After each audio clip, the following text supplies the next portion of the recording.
அனைவருக்கும் வணக்கம். சகோதர சகோதரிகளே, நண்பர்களே. இன்றைய ஆசிரியர் தகுதி தேர்வு வழிகாட்டி வகுப்பு தேசிய ஆசிரியர் சங்கம் தமிழ்நாடு அமைப்பின் சார்பாக நாகை மாவட்ட தேசிய ஆசிரியர் சங்கம் ஒருங்கிணைப்பில் இன்றைய தினம் தாள் 1 மற்றும் 2 எழுதுபவர்களுக்கான கல்வி உளவியல் வகுப்பில் 87வது வகுப்பு. நாம் 120 வகுப்புகள் தொடர் நிகழ்வாக திட்டமிட்டிருந்தோம். அதில் 87வது நிகழ்வு. இன்றைய வகுப்பில் நமக்கு கல்வி உளவியல் பாடத்தில் ஆளுமை பர்சனாலிட்டி என்ற தலைப்பில் வழிகாட்டுவதற்காக திரு ப. சத்யநாராயணன் அவர்கள், ஆசிரியர் பயிற்றுனர், நாகப்பட்டினம் அவர்கள் வருகை தந்துள்ளார்கள். அவர்களை தேசிய ஆசிரியர் சங்க மாநில மாவட்ட அமைப்பின் சார்பாகவும் பங்கேற்பாளர்கள் சார்பாகவும் வணங்கி வரவேற்கிறோம். அனைவருக்கும் இனிய காலை வணக்கம். இன்றைய கல்வி உளவியல் வகுப்புல நாம் ஆளுமை அப்படிங்கிற அந்த சாப்டர் பார்க்க போறோம். பர்சனாலிட்டி. இது நம்முடைய டிஆர்பி சிலபஸ் படி 6வது யூனிட்டா இருக்கக்கூடியது. இந்த யூனிட்டினோட ஓவர்வியூ பாத்தீங்க அப்படின்னா, பர்சனாலிட்டினா என்ன, meaning of personality, definitions of personality and determinants of personality. அதாவது ஆளுமை என்பதனுடைய பொருள், அதற்கான வரை விளக்கணம், அப்புறம் ஆளுமையை தீர்மானிக்கும் காரணிகள், டிட்டர்மினன்ஸ் ஆஃப் பர்சனாலிட்டி. இதெல்லாம் பர்சனாலிட்டிங்கிறதுல இதுக்குள்ள இருக்கு. அடுத்தது தியரிஸ் ஆஃப் பர்சனாலிட்டி, ஆளுமையை வரையறுக்கும் அந்த கோட்பாடுகள், ஆளுமை அளவிடுவதற்காக இருந்த சில பர்சனாலிட்டிக்கான தியரிஸ், அந்த கோட்பாடுகள். அதுல டைப் தியரி அப்படின்னு ஒண்ணு இருக்கு, ட்ரைட் தியரி அப்படின்னு ஒண்ணு இருக்கு, சைக்கோ அனாலிட்டிக் தியரி அப்படின்னு ஒண்ணு இருக்கு. ஸோ இப்போ இந்த பர்சனாலிட்டி அந்த சாப்டர்ல யூனிட் 6 அப்படிங்கிற நம்மளோட டிஆர்பியினுடைய இந்த யூனிட் 6ல பர்சனாலிட்டியோட meaning, definitions and determinants of personality சொன்னோம். பர்சனாலிட்டி என்பதை வரையறுக்கக்கூடிய வரையறை, பர்சனாலிட்டியினுடைய டெஃபினேஷன், பர்சனாலிட்டி என்பதன் பொருள், பர்சனாலிட்டியினுடைய வரையறை, பர்சனாலிட்டியை தீர்மானிக்கக்கூடிய காரணிகள் எதெல்லாம்.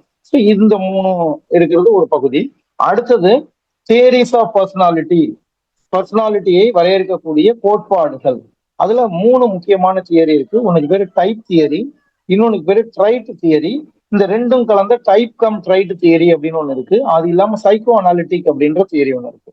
ஸோ இப்ப இந்த தியரியோட இது 2வது பார்ட், பர்சனாலிட்டியோட தியரிஸ். இப்ப பர்சனாலிட்டி மீனிங், டெஃபினேஷன், டிட்டர்மினன்ஸ் ஒரு பார்ட்டு, தியரிஸ் ஆஃப் பர்சனாலிட்டின்றது ஒரு பார்ட்டு. அடுத்தது அசஸ்மெண்ட் ஆஃப் பர்சனாலிட்டி, பர்சனாலிட்டியை அளவிடுதல், சோதனையிடுதல், பர்சனாலிட்டி டெஸ்ட் அப்படின்னு நம்ம சொல்லுவோம். ஸோ அதுல 2 வகையான டெக்னிக் இருக்கு. ஒன்னுக்கு பேரு ப்ரொஜெக்டிவ் டெக்னிக், இன்னொன்னு பேரு நான் ப்ரொஜெக்டிவ் டெக்னிக்.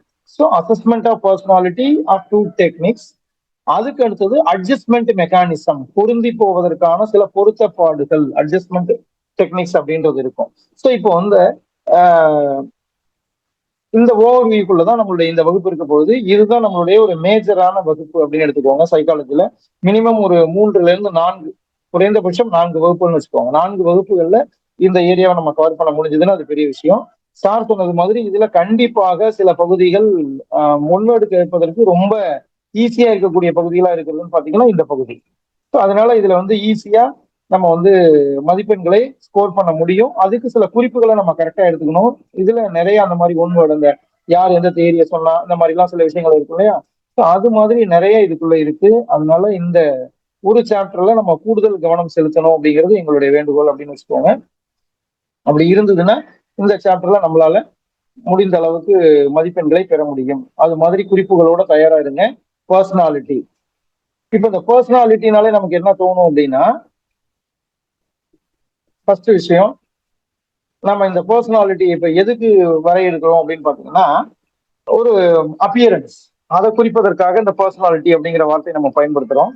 ஆனா உண்மையிலேயே இது வெறும் அப்பியரன்ஸ் சம்பந்தப்பட்டதா, அவன் நல்ல பர்சனாலிட்டியான ஆளு, அந்த பொண்ணோட பர்சனாலிட்டி எனக்கு பிடிச்சிருக்கு, இப்படி எல்லாம் இந்த டீனேஜ்ல இருக்கக்கூடிய, குறிப்பா நம்முடைய வகுப்புல இருக்கக்கூடிய அந்த புயல் வீசும் பருவம் அப்படிங்கிற பருவத்துல இருக்கக்கூடிய குழந்தைகள், இதை பத்தி நம்ம ஏற்கனவே பேசிருக்கோன்றதுனால அதை ரீகால் பண்ணதுக்கு சொல்றேன்.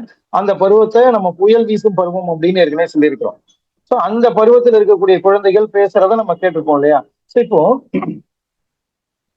இந்த அர்த்தம் தான் அதுக்கு அர்த்தமா, அந்த பர்சனாலிட்டி அப்படின்னா இந்த பர்சனல் அப்பியரன்ஸ் அப்படிங்கிறதா, அந்த தோற்றம், அந்த நடை உடை பாவனைகள், இதுதான் பர்சனாலிட்டியை குறிக்கக்கூடியதா அப்படின்னா அதெல்லாம் தான் நம்ம இதுல பார்க்க போறோம். ஓகே, இப்ப இந்த மீனிங் ஆஃப் பர்சனாலிட்டி, ஆளுமை அப்படின்னா என்ன அப்படிங்கிறத உங்களுக்கு இந்த பரீட்சைக்கு போற நேரத்துல கடைசியா ஒரு ரீகலெக்ட் பண்றதுக்கு நம்ம சொல்லுவோம் இல்லையா, தயவு செய்து 11th ஹவர் ப்ரிப்பரேஷன் பண்ணாதீங்க. 11th ஹவர் ப்ரிப்பரேஷன் அப்படிங்கிறது வந்து தேர்வு உள்ள நுழையறதுக்கு 1 மணி நேரத்துக்கு முன்னாடி பண்ற ப்ரிப்பரேஷனுக்கு பேர் தான் 11th ஹவர் ப்ரிப்பரேஷன். அது படிச்சதை மறக்க வைக்கிற ப்ரிப்பரேஷன். சைக்காலஜிக்கலா சொல்றேன், அதுக்கு போகாதீங்க. அப்போ ஜஸ்ட் ரிலாக்ஸா இருங்க. ஆனா நீங்க பார்க்க வேண்டியது அதற்கு முந்தைய நாள்ல, தேர்வுக்கு முன்னாடி இருக்கிற 2-3 நாட்கள்ல பார்க்கும்பொழுது முழு அந்த நம்ம கொடுத்துருக்கிற பிடிஎஃப் எல்லாத்தையும் பார்த்தோம்னா நமக்கே மலைப்பா இருக்கும் இல்லையா. ஸோ அதுக்கு தான் அந்த மைண்ட் மேப் மாதிரி குறிப்புகளை கொடுத்திருக்கிறாரு. அருள் செல்வன் சார் தான் அந்த பிக்சர்லாம் ஆட் பண்ணது. So once again I thank him for this wonderful work.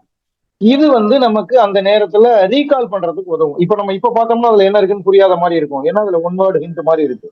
So it will be very very effective during the last minute revision. அந்த டயத்துக்கு அந்த லாஸ்ட் 2-3 டேஸ்ல ரிவிஷன் பண்ணும்போது இந்த மாதிரி இமேஜஸ் அப்படியே பாருங்க. இந்த மைண்ட் மேப் இது இந்த விஷுவல் டைப் லேர்னர்ஸ்க்கு ரொம்ப யூஸ்ஃபுல்லா இருக்கும். நம்ம ஏற்கனவே இதை பத்தி பேசியிருக்கோம் லாஸ்ட் வீக்ல.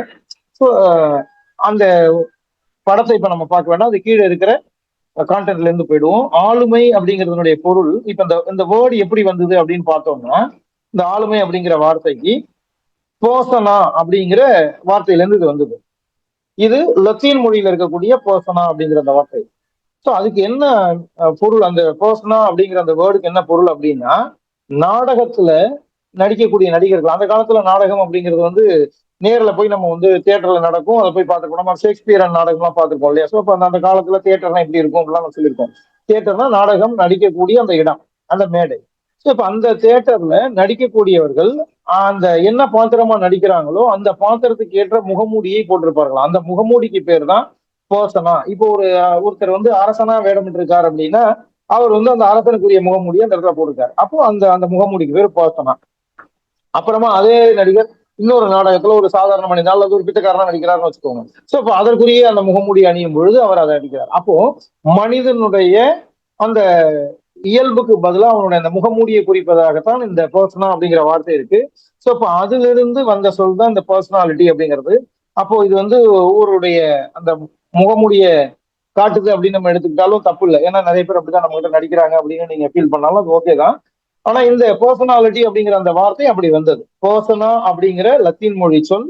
அந்த சொல்லுக்கு நாடக நடிகர்கள் ஏற்று நடிக்கும் பாத்திரத்தை குறிக்கக்கூடிய முகமூடியை அணிந்திருப்பாங்க இல்லையா, அந்த முகமூடியை குறிக்கக்கூடிய வார்த்தை தான் இந்த பர்சனா அப்படிங்கிற லத்தீன் மொழி சொல்.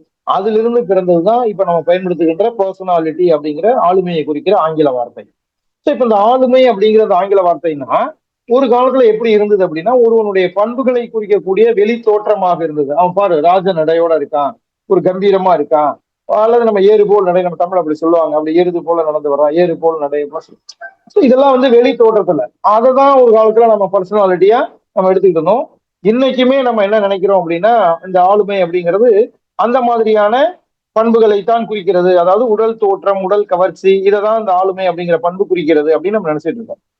சோ இப்ப வந்து ஆனா அதே நேரத்துல நாமளே இன்னொரு விஷயம் சொல்றோம், பண்பு நலன்கள்ல சிறந்து விளங்கக்கூடிய ஒருத்தர் இருக்கார் அப்படின்னா, நல்ல பண்போடு இருக்கிறவர் அப்படின்னா அவரை வந்து நல்ல ஒரு ஆளுமை திறன் உடையவர், நல்ல ஆளுமை. அவர் வந்து ஒரு குழு செயல்பாடுகள் செய்யறதா இருக்கட்டும், அல்லது தன்னையோட சார்ந்து இருக்கிறவர்களோட ஒருங்கிணைந்து செயல்படுறதா இருக்கட்டும். ஸோ இதெல்லாம் சிறப்பா செயல்படும் பொழுது அவரை நம்ம என்னன்னு சொல்றோம்னா ஆளுமை திறன் மிக்கவர் அப்படின்னு நம்ம சொல்றோம்.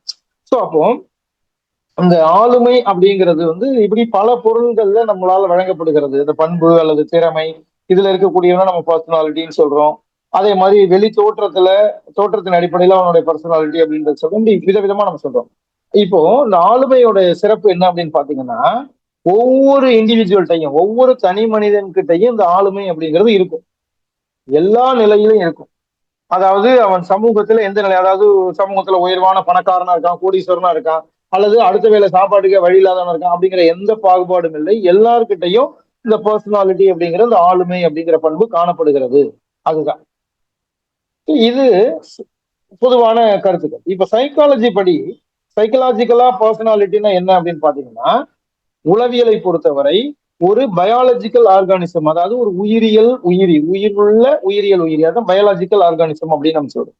இந்த உயிரியல் உயிரிக்கும் அதோட சமூக மற்றும் பிற உலகுக்கும் இடையே நடக்கும் இன்டராக்ஷன், அந்த ஊடாட்டம், அதன் விளைவாக உருவாகக்கூடிய தனித்தன்மை இது குறிக்கிறது. அதாவது ஒரு தனி மனிதன், இப்ப ஃபார் எக்ஸாம்பிள் ஒரு ஹியூமன் பீயிங் நம்மள எடுத்துக்குவோம். இப்ப நம்ம சுற்றி இருக்கக்கூடிய சமூகத்தோடு, மற்ற உயிரினங்களோடு, இப்படி எல்லாத்தோடையும் நாம எப்படி நடந்துக்கிறோம் அப்படிங்கிற அந்த தனித்தன்மை தான். இப்போ இந்த தனித்தன்மையை குறிக்கக்கூடியதாக இருக்கிறதுனால இந்த உளவியலினுடைய ஆளுமை அப்படிங்கிறது சிறப்பு வாய்ந்ததாக கருதப்படுது. இப்ப நம்ம வழக்கத்துல பயன்படுத்துகின்ற ஆளுமை என்ற பொருளுக்கும் உளவியல் படியான ஆளுமை என்ற பொருளுக்கும் வேறுபாடு இருக்கிறது அப்படிங்கிறதா இருக்கு. இப்போ ஃப்ரீமன் அப்படின்ற ஒருத்தர் ஒரு கருத்து சொல்றாரு. அவர் என்ன சொல்றாரு அப்படின்னா, தன்னுடைய வாழ்க்கையில எதிர்படக்கூடிய அந்த நிலைகள், நம்ம ஃபேஸ் பண்ணக்கூடிய வேற வேற சுச்சுவேஷன் இருக்கு இல்லையா, சோ அந்த ஒவ்வொரு சுச்சுவேஷனையும் அந்த மனிதன் தனக்கே உரித்தான முறையில அதை எதிர்கொள்கிறான். இப்போ ஒரு சங்கடமான சூழ்நிலை வரும்பொழுது அதை தைரியமாக எதிர்கொண்டு வெளியில வரக்கூடிய மனிதன் இருப்பான். அதே நேரத்துல அந்த இதை கண்டு கலங்கி பயந்து அழுது ஏதோ ஒண்ணு பண்ணி அதை எதிர்கொள்ள முடியாம போறவன் இருப்பான். இதை விட எக்ஸ்ட்ரீம் லெவலில் அதை எதிர்கொள்ள முடியாத விபரீதமான முடிவுகளுக்கு போறவன் இருப்பான். சோ அப்போ ஒரே மாதிரியான சுச்சுவேஷன் தான் வருது. ஆனா இதை ஒரு ஒரு மனிதனும் எதிர்கொள்ளுகின்ற விதம் வேறுபட்டு இருக்கிறது இல்லையா. அதை தான் அவர் என்ன சொல்றாருன்னா, மனிதன் தனக்கே உரித்தான முறையில எதிர்கொள்ளக்கூடிய அல்லது செயல்படக்கூடிய அந்த நிலை இருக்குல்ல, அதுக்கு பேரு பர்சனாலிட்டி அப்படிங்கிறது இந்த ஃப்ரீமன் அப்படிங்கிறவருடைய டெபினிஷன். இது அவர் என்ன சொல்றாரு அப்படின்னா, இந்த மாதிரியான சுச்சுவேஷனுக்கு இவன் கொடுக்கிற அந்த ரியாக்ஷன், அந்த எதிர்வினை, அதற்கு பெயர் பிஹேவியரல் பேட்டர்ன்ஸ், நடத்தை கோலங்கள் அப்படின்னு அவர் சொல்றாரு. அந்த சுச்சுவேஷனுக்கு அவன் செயல்படுகின்ற அந்த முறைகளுக்கு பேரு நடத்தை கோலங்கள், தட் இஸ் பிஹேவியரல் பேட்டர்ன்ஸ் அப்படின்னு அவர் சொல்றாரு. சோ இந்த பிஹேவியரல் பேட்டர்ன் ஒண்ணும் அந்த மனிதனுடைய ஆளுமை தன்மையை வெளிப்படுத்துகிறது. அப்போ ஒருத்தனுடைய பர்சனாலிட்டி தான் அவனுடைய பிஹேவியர் பேட்டர்னா வெளிப்படுகிறது அப்படின்றது இந்த ஃப்ரீமனுடைய கருத்தா இருக்கு. சோ இப்ப இந்த ஆளுமையை பத்தின டெபினேஷன்ஸ் இப்ப நம்ம 3 விஷயம் சொன்னோம் இல்லையா. ஃபர்ஸ்ட் எடுத்தோடனே உள்ள பார்ட்ல மீனிங், இவ்வளவு நேரம் அதான் பேசணும். அடுத்தது டெபினேஷன்ஸ். சோ இப்ப இந்த டெபினேஷன், அதுக்கு அடுத்தது ஆளுமையை தீர்மானிக்கும் காரணிகள், அடுத்தது 3ஆவதா பார்க்கணும். சோ இப்ப இந்த ஆளுமை அப்படிங்கிற டெபினேஷன் என்ன அப்படின்னு பார்க்கணும், வரையறைகள் என்னென்ன அப்படின்னு பாத்தீங்கன்னா, இப்ப நம்ம அந்த ஃப்ரீமேன் சொன்னதை வச்சுதான் இந்த கான்செப்டுக்குள்ள போறோம். என்னன்னா, உலகில் இருக்கக்கூடிய எல்லா மனிதனுடைய நடத்தையிலையும் பாத்தீங்கன்னா, அவனுடைய நடத்தையில இயல்பாக நடந்துட்டு இருக்கும் பொழுதே சில நடத்தை போக்குகளை, பிஹேவியரல் பேட்டர்ன் நம்ம பார்க்கணும். ஃபார் எக்ஸாம்பிள், நம்ம பள்ளி முடிந்து வீட்டுக்கு போற குழந்தைகளை நம்ம கவனிப்போமே. அப்படி குழந்தைகள் போயிட்டே இருக்கும்போது பாத்தீங்கன்னா, ஒரு குழந்தை ரோட்ல ஏதாவது ஒரு கல்லு கடந்தது, பெரிய கல்லா கடந்ததுன்னா அதை முடிஞ்ச அளவு தூக்கி ஓரமா போட்டுட்டு போகும். இன்னொரு குழந்தை ஒரு கல்லை எடுத்து அங்க ஓரமா படுத்திருக்கிற ஒரு நாயை போய் கல் எடுத்துட்டு அடிக்கும். அல்லது இன்னொரு குழந்தை ஒரு வேலியில போற ஓனானோ ஏதோ ஒண்ணு பாம்பு ஏதோ ஒண்ணு பாக்குறானோ அதை எடுத்துட்டு அடிக்க போகும். இது மாதிரி இது எல்லாமே அவனுடைய நடத்தை போக்கு. அதுதான் நம்ம சொல்றோம் பிஹேவியரல் பேட்டர்ன் அப்படின்னு. பள்ளியில நம்ம எல்லாம் சொல்லி கொடுத்துருப்போம். சாலை விதிகளை மதிக்கிறத பத்தி சொல்லி கொடுத்துருப்போம். இப்ப ஒரு குழந்தை வந்து ரோட்டை கிராஸ் பண்ணது அப்படின்னா 2 பக்கமும் பார்த்து நம்ம சொன்னது மாதிரி கரெக்டா கவனமா போகும். இன்னொரு குழந்தை அது பாட்டுக்கு குறுக்கு கிராஸ் பண்ண போகும். ஸோ இது எல்லாமே அந்த குழந்தையினுடைய நடத்தை போக்கு, பிஹேவியரல் பேட்டர்ன் அப்படிங்கிறது காட்டுகிறது. ஸோ இந்த மாதிரியான அந்த நடத்தை கோலங்கள், அந்த பிஹேவியரல் பேட்டர்ன்ஸ் தான் அவனுடைய ஆளுமையை வெளிப்படுத்துகிறது அப்படிங்கிறது பொதுவான ஒரு வரையறையாக இருக்கிறது. ஸோ அப்போ யுனிக் பேட்டர்ன் அப்படின்னு இந்த கில்போர்டுன்றவர் சொல்றாரு. ஆளுமை அப்படிங்கிறது ஒருத்தனுடைய பண்புகளினுடைய தனித்தன்மையான விஷயம், அதாவது unique pattern of an individual, அதுதான் ஆளுமை அப்படிங்கிறது இந்த கில்போர்ட் அப்படிங்கிறவர் சொன்ன ஒரு டெபினேஷன். இப்போ வுட்வொர்த் அப்படிங்கிறவர் இன்னொரு டெபினேஷன் சொல்றாரு. என்ன அப்படின்னா, ஒரு மனுஷன்ட்ட அவனுடைய ட்ரெடிஷனல் பாரம்பரியத்தினாலையும் அவனுடைய என்விரான்மெண்ட்னாலையும் சூழ்நிலையாலையும் உள்ளார்ந்த மனப்போக்குகள், உளத்துடிப்புகள், செயல்முறைகள், உடல் வேட்கைகள் மற்றும் இயல்பூக்கங்கள் இதெல்லாம் இருக்கு. இது ஒன்னொன்னையும் பாத்தீங்கன்னா அவனுடைய mental ability, mental course of attitude, அதை எப்படி பாக்குறான் அப்படிங்கிற அந்த ஆட்டிடியூட் இருக்கு, அவன் செய்யக்கூடிய விஷயங்கள் இருக்கு, அவனுடைய பிசிக்கல் ரெக்குயர்மெண்ட்ஸ் இருக்கு, அவனுடைய இன்ஸ்டிங்ஸ் இருக்கு, இயல்பூக்கங்கள் இருக்கு. இது எல்லாத்துடைய தொகுப்பு தான் ஆளுமை அப்படின்றது வுட்வொர்த் சொல்றாரு. சோ அப்போ ஒரு மனிதன் அவனுடைய ஏற்கனவே அவனுக்கு அவனுடைய ட்ரெடிஷனல் ஹெரிடிட்டியா நம்ம சொல்றோம் இல்லையா, பாரம்பரியமாக வந்திருக்கக்கூடிய அல்லது சூழ்நிலையினால பெற்றிருக்கக்கூடிய மனப்போக்குகள், உளத்துடிப்புகள், செய்முறைகள், உடல் வேட்கைகள், இயல்பூக்கங்கள், இது எல்லாத்தோட தொகுப்புக்கு பேர் தான் ஆளுமை அப்படிங்கிறது வுட்வொர்த் அப்படிங்கிறவர் சொல்ற ஒரு டெபினேஷனா இருக்கு. பட் இந்த ஆளுமையை பொறுத்த வரையிலும் இந்த ஒரு பெஸ்ட் டெபினேஷன் அப்படின்னு பாத்தீங்கன்னா அது யார் சொல்றது அப்படின்னு பார்த்தா இந்த G.W. ஆல்போர்ட் அப்படிங்கிறவர் தான். இவர் சொல்லியிருக்கிற அந்த டெபினேஷன் தான் வந்து ஓரளவுக்கு பெரிதாக ஏற்றுக்கொள்ளப்படுகின்ற ஒரு டெபினேஷனா இருக்கு. இவர் என்ன சொல்றாரு அப்படின்னா, ஒவ்வொரு மனுஷத்தையும் குறிப்பிட்ட வகையில அவனோட மனப்பண்புகள் சேர்ந்து ஒருங்கமைந்திருக்கும் அப்படின்றாரு. மனப்பண்புகள் இந்த மென்டல் குவாலிட்டிஸ், இது அவன்கிட்ட சேர்ந்திருக்கும். ஒரு குறிப்பிட்ட வகையில எதை வச்சு சொல்றாரு அப்படின்னா, சூழ்நிலையில பெற்றோர்கிட்ட இருந்து ஹெரிடிட்டியாவோ அல்லது சூழ்நிலையினாலேயோ அவனுக்கு அந்த மனப்பண்புகள் வந்து சேர்ந்து அது ஒரு யுனைடடா அவன்கிட்ட இருக்கும். அப்படி இருக்கக்கூடிய அந்த ஒருங்கமைப்பு இருக்கு இல்லையா, அந்த உள்ள இன்பில்ட்டா இருக்கக்கூடிய இந்த மாதிரி கிடைத்த, அதாவது சூழ்நிலை மற்றும் ஹெரிடிட்டியில இருந்து கிடைத்த இந்த மனப்பண்புகள், இந்த மனப்பண்புகளோட இயல்பு மனிதனுக்கு மனிதன் மாறுபட்டிருக்கும். எப்படின்னா 100% சேமா இருக்காது, அட்லீஸ்ட் கொஞ்சமாவது ஒரு 10% வித்தியாசம் இருக்கும் அப்படிங்கிறாரு. ஸோ அதிக வேறுபாடு இருக்கிறதுக்கான வாய்ப்புகள் இருக்கு. ஒரே மாதிரி இருக்கிறது அப்படின்னு பார்த்தா கூட மிக குறைந்த அளவிலாவது வேறுபாடுகளோட தான் அது இருக்கும் அப்படின்னு சொல்றாரு. ஸோ அந்த மாறுபட்டு இருக்கக்கூடிய இந்த மனப்பண்புகளை ஒரு மனிதன் தன்னுடைய சூழ்நிலையில எப்படி யூஸ் பண்றான், அந்த அவனுடைய மனப்பண்புகளை அப்படிங்கிறதை பொறுத்தது, அப்படின்ற அந்த விஷயம் இந்த மனப்பண்புகளை வச்சுதான் இருக்கு. ஒரு மனிதன் ஒரு சூழ்நிலை வருது, அந்த சூழ்நிலையில நான் முதலே சொன்னேன், ஒரு ரோட்ல போகும்போது ஒரு ஒரு ரோட்டை கிராஸ் பண்றதுக்கு முடியாம ஒரு வயது முதிர்ந்து ஒரு பெரியவர் ஒருத்தர் இருக்காருன்னு வச்சுக்கோங்க. ஸோ அந்த வழியா போகக்கூடிய 2-3 குழந்தைகள் போறாங்க, மாணவர்கள் போறாங்கன்னா அதுல ஒருத்தர் அவருக்கு உதவி செய்யணும்னு நினைக்கிறான், ஒருத்தர் வேற ஏதோ அவரை கேள்வி பண்றான், அப்படிலாம் இருக்குன்னு வச்சுக்கோங்களேன். இது எல்லாமே எங்க இருந்து வந்தது அப்படின்னா அவன்கிட்ட இருக்கக்கூடிய மனப்பண்புகளினுடைய தன்மை தான் அது வெளிப்படுது.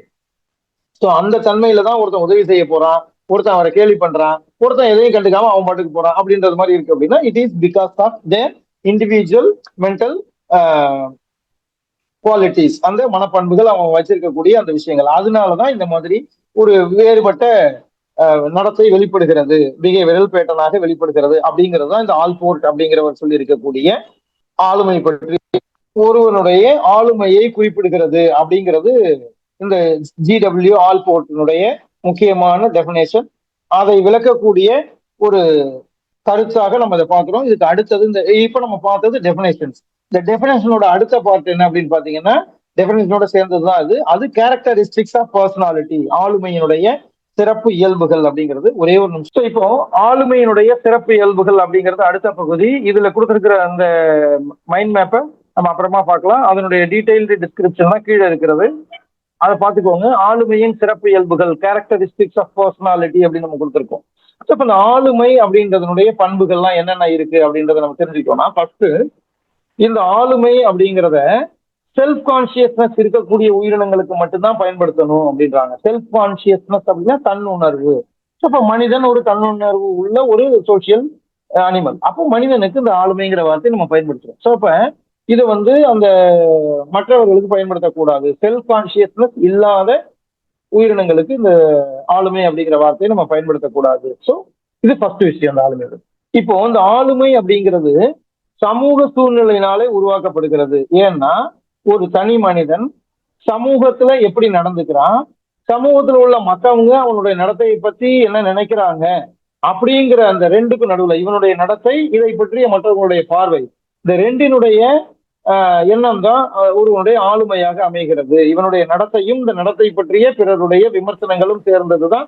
அடுத்தது இந்த ஆளுமை அப்படிங்கிறது பாத்தீங்கன்னா இறுகிய நிலைத்த தன்மை உடையது அப்படின்னு நம்ம சொல்றோம் இல்லையா. இது இறுகிய நிலைத்த தன்மை உடையது, அதாவது பிக்ஸ்டா இருக்கக்கூடியது இல்ல, இது ஒரு பிளெக்சிபிளா இருக்கக்கூடியது. Dynamic and flexible. எப்படின்னா மாறும் தன்மை உடையது, பிளெக்சிபிளா இருக்கக்கூடியது. அதனாலதான் இப்போ ஒரு குழந்தையினுடைய ஆளுமையில நம்ம மாறுபட்ட நடத்தையை பார்த்தோம் அப்படின்னா அப்போ அதை நாம சரியான வழிகாட்டுதல் மூலமாக மாற்றி அமைத்து அவனுடைய ஆளுமையை மாற்றி அமைக்க முடியும்.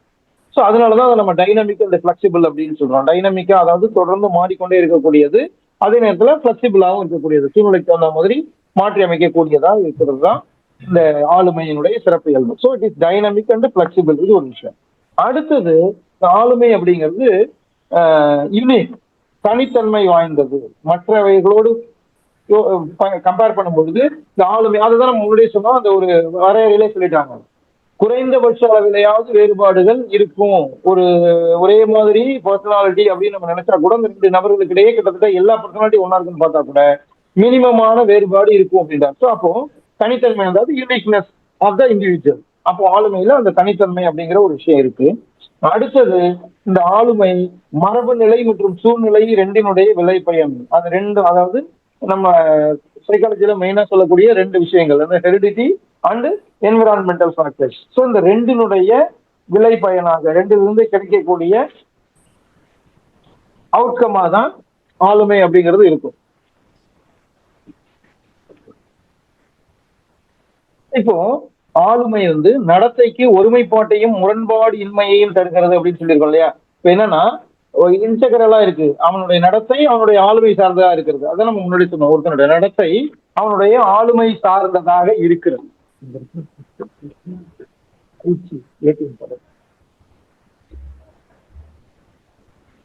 ஒருமைப்பாட்டுக்கு முரண்பாடு இல்லாத நிலையை தருகிறது ஆளுமை, நடத்தைக்கு ஒருமைப்பாட்டையும் முரண்பாடு இல்லாத தன்மையையும் தருகிறது. அப்போ ஆளுமையும் நடத்தையும் கிட்டத்தட்ட ஒன்றாக போகிறது அப்படின்னு அதுக்கு அர்த்தம். ஆளுமை என்ன செய்தோ அதுதான் நடத்தையாக வெளிப்படுகிறது அப்படின்னு நம்ம சொல்ல வரோம். அடுத்தது, இந்த ஆளுமை ஒருவன் தன்னுடைய வாழ்க்கையில எத்தகைய குறிக்கோள்களை இலக்குகளை அடைய போறானோ அதை தகுந்த மாதிரி அவனுடைய ஆளுமையினுடைய பண்பு இருக்கும். சோ இப்போ வாழ்வில் உயர்ந்த குறிக்கோள்களோடு இருப்பவர்களுடைய ஆளுமை அதற்கு ஏற்றவாறு இருக்கும் அப்படிங்கிறது ஒரு பாயிண்ட். அடுத்தது, ஆளுமை அப்படிங்கிறது அளவிடக்கூடியது, மெஷரபிள். ஆளுமை அளவிடக்கூடியதாக இருக்கும் அப்படின்றது ஒரு பாயிண்ட். அடுத்தது, இப்ப நம்ம அந்த ஆளுமையை பத்தி ஆசிரியர் ஏன் தெரிஞ்சுக்கணும்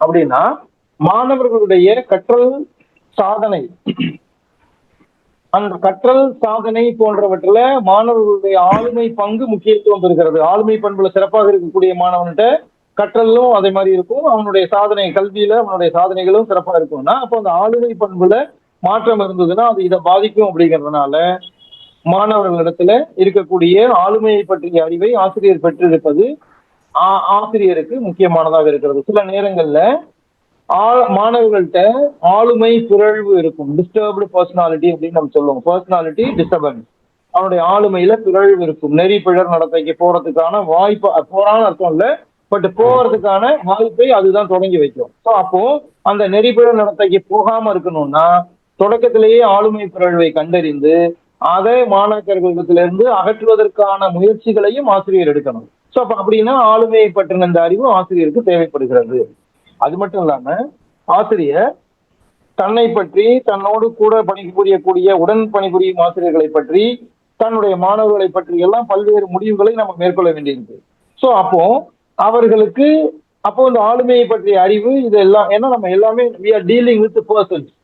அப்போ personality particularly for those who are dealing with the persons very important. So அதனாலதான் நம்ம ஆசிரியருக்கு ஆளுமையை பற்றிய இந்த அறிவு முக்கியமானது அப்படின்னு நம்ம கருதுறோம். அடுத்தது, பிறரோட சமூக வாழ்க்கையில பொருந்தி போறதுக்கு இந்த ஆளுமையை பற்றிய அறிவு நமக்கு துணை செய்யும். இப்போ என்னன்னா, ஒவ்வொரு மனிதனுக்கும் அவனுடைய ஆளுமையை பத்தி நமக்கு தெரிஞ்சிருந்தது அப்படின்னா இவன் இப்படிதான் அப்படின்னு நம்ம எடுத்துக்க முடியும். ஸோ அந்த மாதிரி அந்த சமூக பொருத்தப்பாட்டோடு போறதுக்கு இந்த ஆளுமையை பற்றிய அறிவு நமக்கு உதவி செய்யும். இப்பதான் நம்ம அடுத்தது மூன்றாவது பகுதியா இருக்கக்கூடிய பகுதிக்கு வந்திருக்கோம். இதுவரை நம்ம பார்த்தது meaning of personality, definitions of personality அப்படிங்கிற 2 பகுதியை பார்த்திருக்கோம். இப்ப மூன்றாவது பகுதியா இருக்கக்கூடியது ஆளுமையை தீர்மானிக்கும் காரணிகள், factors determining personality, determinants of personality அப்படின்றது நம்ம சிலபஸ்ல கொடுத்துருக்க ஒரு பார்ட். ஸோ இப்போ மனிதன் அப்படிங்கிறவன் உடல் உள்ளம் சார்ந்த ஒரு சமூக உயிரி அப்படின்னு சொல்றாங்க, சோசியல். அதை நம்ம ஏற்கனவே சமூக விலங்குன்னு நம்ம சொல்லியிருக்கோம். அப்ப சோசியல் அனிமல் எப்படின்னா உடலும் உள்ளமும் சார்ந்தது. வெறும் உடல் மட்டும் மனிதன் கிடையாது, வெறும் உள்ளம் மட்டும் மனிதன் கிடையாது. உடலும் உள்ளமும் இணைந்து செயல்படக்கூடிய ஒரு சமூக உயிரியாக மனிதன் இருக்கிறதுனால மனிதனுடைய ஆளுமையை தீர்மானிக்கிறதுல உயிரியல் சார்ந்த, சமூகம் சார்ந்த, உளவியல் சார்ந்த 3 விதமான காரணிகள் செல்வாக்கோடு இருக்கின்றன. 3 விதமான காரணிகள். ஒண்ணு பயாலஜிக்கல் ரீசன்ஸ் அப்படின்னு நம்ம சொல்லுவோம், அது உயிரியல் காரணிகள். இன்னொன்னு சமூக காரணிகள், அதாவது சோசியோ ரீசன்ஸ், அந்த ஆளுமையை தீர்மானிக்கக்கூடியது. அடுத்தது உளவியல் காரணிகள், சைக்கலாஜிக்கல் ரீசன்ஸ்.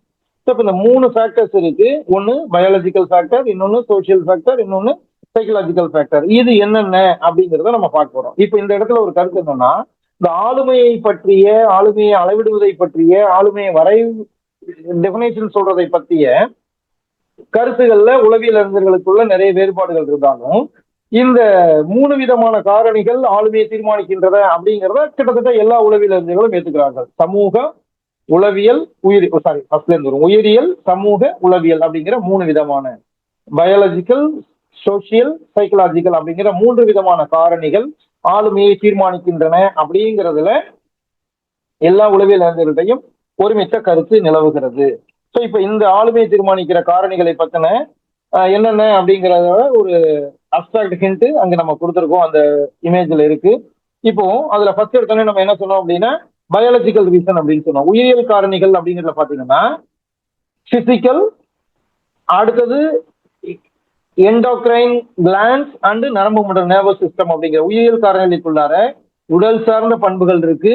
அப்புறம் நாளமில்லா சுரப்பிகள் அப்படிங்கிற அந்த கிளான்ஸ் இருக்கு. அப்புறம் நரம்பு மண்டலம் இருக்கு. ஸோ இதெல்லாம் ஒருத்தனுடைய ஆளுமையை தீர்மானிக்கக்கூடிய உயிரியல் காரணிகளா இருக்கு. சமூக காரணிகள் அப்படிங்கிறதுக்குள்ள பாத்தீங்கன்னா அவனுடைய குடும்பம், வீடு இருக்கு, பள்ளி இருக்கு, லாங்குவேஜ், அவனுடைய மொழி இருக்கிறது, அவனுடைய கல்ச்சர், பண்பாடு இருக்கிறது. இதெல்லாம் சமூக காரணிகளாக இருக்கிறது. அடுத்தது சைக்கலாஜிக்கல் காரணிகள், சைக்கலாஜிக்கல் ஃபேக்டர்ஸ், உளவியல் காரணிகள் எடுத்துக்கிட்டோம்னா நுண்ணறிவு, ஊக்கம், மனவெழுச்சி, மனப்பான்மை, இன்ட்ரெஸ்ட், பற்று, இதெல்லாம் இருக்கு. அதாவது intelligence, motivation, emotion, attitude, interest and sentiment, இந்த விஷயங்கள்லாம் அவனுடைய உளவியல் காரணிகளாக இருக்கிறது. அப்போ ஒரு மனிதனுடைய ஆளுமையை தீர்மானிக்கக்கூடிய டிட்டர்மினன்ஸ் ஆஃப் பர்சனாலிட்டி அப்படிங்கிறது 3 காரணிகள் இருக்கு. ஒன்னு பயாலஜிக்கல் ஃபேக்டர், அதுக்குள்ளார அவனுடைய உடல் சார்ந்த பண்புகள், பிசிக்கல் ட்ரைட்ஸ் இருக்கு. ரெண்டாவது இந்த நாளமில்லா சுரப்பிகள் அப்படிங்கிற அந்த கிளான்ஸ் எல்லாம் இருக்கு. அடுத்தது நரம்பு மண்டலம், அவனுடைய நர்வஸ் சிஸ்டம் இருக்கு. ஸோ இந்த 3 உடல் சார்ந்த, அதனாலதான் அதை நம்ம உயிரியல் சொல்றோம். உயிரியல் சார்ந்த காரணிகள், பயாலஜிக்கல் ஃபேக்டர்ஸ் ஒரு பக்கம் இருக்கு. ரெண்டாவதா அவனுடைய சமூகம். ஸோ அப்போ ஃபர்ஸ்ட் அந்த இண்டிவிஜுவலோட பிசிக், அதுக்கப்புறம் சொசைட்டி, சமூகம், சமூகத்துல குடும்பம், பள்ளி, மொழி, பண்பாடு, இவைகள்லாம் இருக்கு. அடுத்தது சைக்கலாஜிக்கல், அவனுடைய மனம் சார்ந்த விஷயங்கள், சைக்கலாஜிக்கல் ஃபேக்டர்ஸ். அதுல intelligence, motivation, emotion, attitude, interest and sentiment, இந்த மாதிரியான காரணிகள்லாம் இருக்கு. ஸோ இந்த காரணிகள் எல்லாம் சேர்ந்துதான் ஒரு மனிதனுடைய ஆளுமையை, நடத்தையை தீர்மானிக்கின்றன அப்படிங்கிறது தான் உளவியல் அறிஞர்கள் பொதுவாக ஏற்றுக்கொண்டிருக்கக்கூடிய காரணிகள். சரி, இப்போ இதுல சில விஷயங்கள் வந்து மரபுநிலைப்பட்டவை அப்படின்னு சொல்லலாம். பெரும்பாலும் பாத்தீங்கன்னா இந்த பயாலஜிக்கல் ரீசன்ஸ் இருக்கு இல்லையா, உடலியல் சார்ந்த காரணிகள்ல பெரும்பாலானவை எது சார்ந்தது அப்படின்னா நிச்சயமா அது வந்து மரபுநிலை சார்ந்தது, ஏன்னா பேரண்ட்டுக்கு வந்து வந்தது. அடுத்தது சோசியல் ரீசன்ஸ் இருக்கு இல்லையா, சமூகம் சார்ந்த காரணிகள், அதுலயும் குறிப்பிட்ட சில விஷயங்கள் மரபு ரீதியாக வந்தது. இப்ப குடும்பம் அப்படின்னா அந்த குடும்பம், அந்த குடும்பத்தினுடைய பழக்க வழக்கங்கள், இதெல்லாம் வந்து அந்த பண்பாடு, இதெல்லாம் வந்து மரபு ரீதியா வந்திருக்கிறதா இருக்கக்கூடியது. மற்ற விஷயங்கள் சூழ்நிலையிலிருந்து வரக்கூடியது. இப்ப பள்ளி அப்படிங்கிறது சமூக காரணிகள்ல பள்ளி எடுத்துக்கலாம், மற்ற இந்த சைக்கலாஜிக்கல் காரணிகள் எடுத்துக்கலாம். ஸோ அப்போ மரபியல் காரணிகள்ல முக்கியமானவை உயிரியல் காரணிகளும் நுண்ணறிவு போன்ற சில உளவியல் காரணிகளும் அப்படின்னு சொல்றாரு. ஸோ ஒருவனுடைய உயிரியல் வழி வந்த உடல் அமைப்பு தான், அவனுடைய பிசிக், அதுதான் ஆளுமையை தீர்மானிப்பதுல பெரும்பங்கு வகிக்கிறது அப்படிங்கிறது சயின்டிபிகலி ப்ரூவன். அவனுடைய உடல் அமைப்பு, ஏன்னா உடல் அமைப்புல என்னெல்லாம் இருக்குன்னா நர்வஸ் சிஸ்டம் வந்துருது, கிளான்ஸ் வந்துருது, அவனுடைய தோற்றம், இதெல்லாம் வந்து அவனை பாதிக்கக்கூடியதாக இருக்கிறது அப்படின்றது. ஸோ இப்ப அதுல என்னெல்லாம் இருக்கு அப்படின்னா இந்த 3 விஷயங்கள் நம்ம டீட்டெயிலா பார்க்க போறோம். உயிரியல் காரணிகள்ல 3 விஷயங்கள் சொல்லியிருக்கோம். ஒன்னு பிசிக்னு சொல்லியிருக்கோம், இன்னொன்னு கெமிக்ன்றது அந்த வேதிப்பொருட்களை சொல்றோம் நம்ம. அடுத்தது நர்வஸ் சிஸ்டம்ங்கிற நரம்பு மண்டலத்தை சொல்றோம். So physique, chemic and nervous system அப்படிங்கிற 3 விஷயங்கள் இருக்கு. அதுல உடல் சார்ந்த பண்புகளாக இருக்கக்கூடிய அவனுடைய பிசிக் அப்படிங்கிறத எடுத்துக்கிட்டோம் அப்படின்னா அவனுடைய உடல் எடை, உயரம், பருமன், புறத்தோற்றம், பலம், ஆரோக்கியம், உடல்ல இருக்கக்கூடிய குறைபாடுகள், வினோதமான நடத்தைகள், இது எல்லாமே அவனுடைய ஆளுமை மீது செல்வாக்கை செலுத்துகின்றன.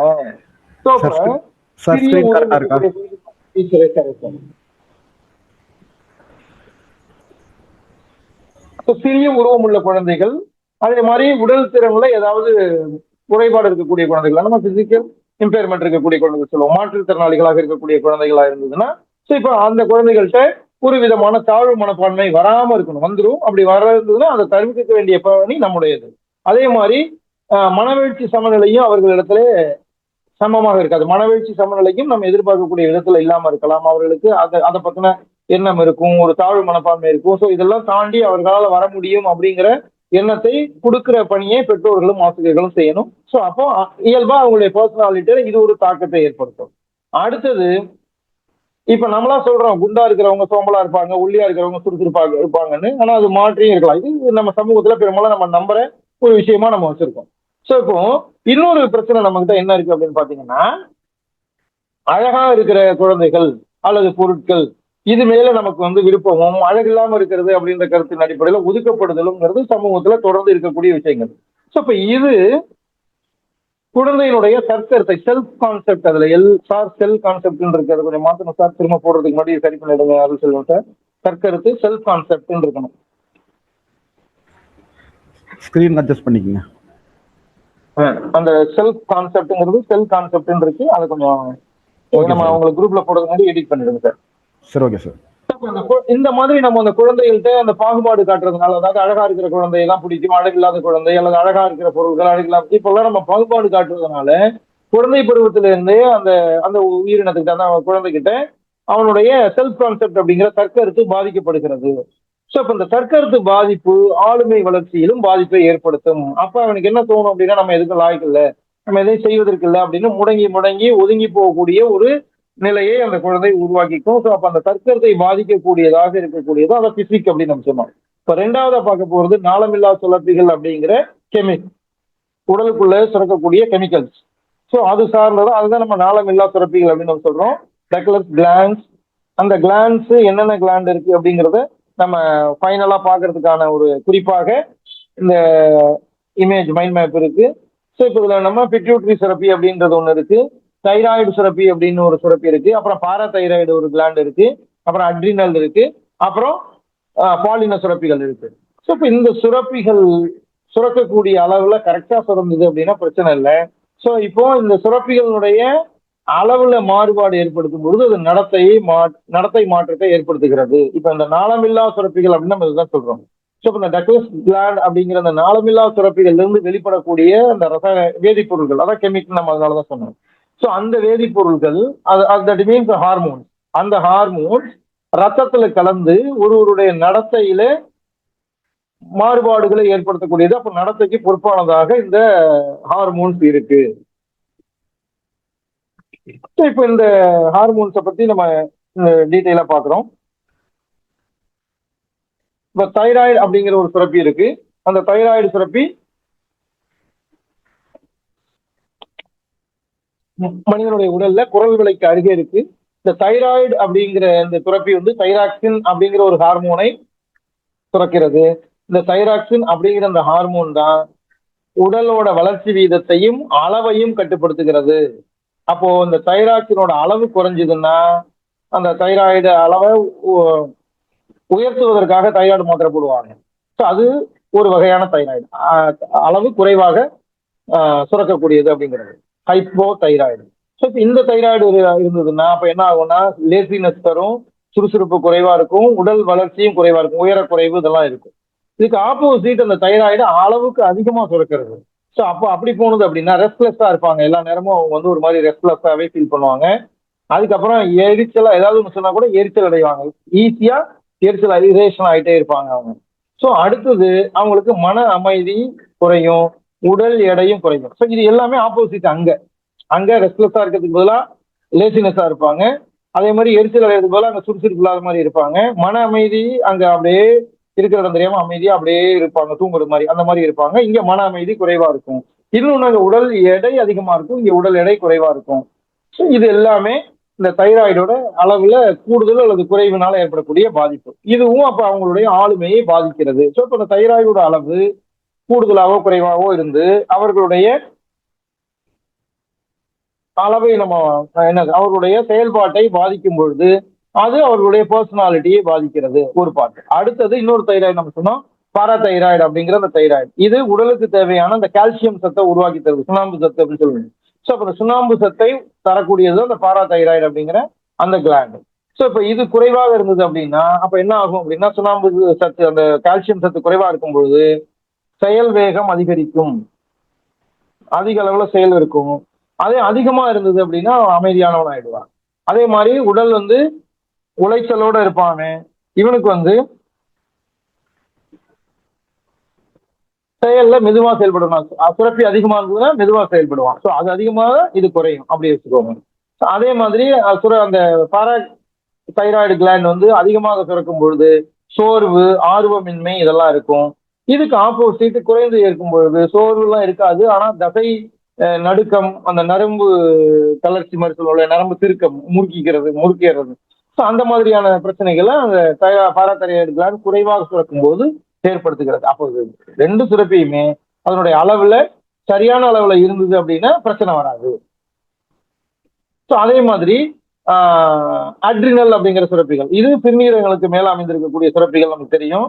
ஸோ இந்த உடலோட செயல்பாடுகளுக்கு, மன அழுத்தம் ஏற்படுறதுக்கு, பயம், கோபம் இதெல்லாம் ஏற்படுறதுக்கு அந்த மாதிரி சூழ்நிலை வரும்பொழுது உடலை அதுக்கு தயார்படுத்துற வேலையை இந்த அட்ரினல் சுரப்பி செய்யுது.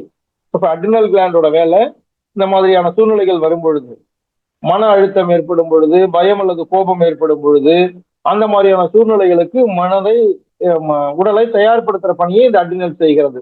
இப்ப இந்த அட்ரினல் ஒழுங்கா சுரக்கல அப்படின்னா அப்ப அந்த பயம், கோபம் வரும்பொழுது அது வேற மாதிரியான பாதிப்புகளை ஏற்படுத்தும். அடுத்தது பாத்தீங்கன்னா